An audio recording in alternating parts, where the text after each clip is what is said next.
अस्सलाम वालेकुम जी। थोड़ा भाई वादा राणा सकाल जमंट अज ही साढ़े दर बारिश हुई है, तुम वेख सकते हो। चंगी बारिश हुई राणा ने कुछ पुछद कोई रजे हो या नहीं। हाँ जी राणा साहब सुनाओ, कोई बारिश ना रजे हो वाश हो। मेरा तो दिल आई वारी ला लई आ वारी ना लेंदे दिया जेड़े भी जमींदार बिरान अपने किन्नू बाग बड़ा ख्याल रखो।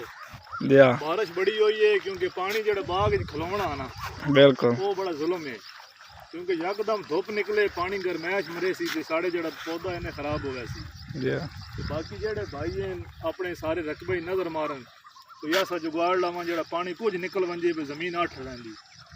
ते साढ़े दर जनाब बड़ी बारिश हुई, चक नंबर 1 रख थरेमे दे विच बड़ी अखीर बारिश हुई ते इन्होंने विखा ना सारे ने बाग है ते पानी वेखो ना खला किवें। बिल्कुल बिल्कुल ऐस मन विखा पर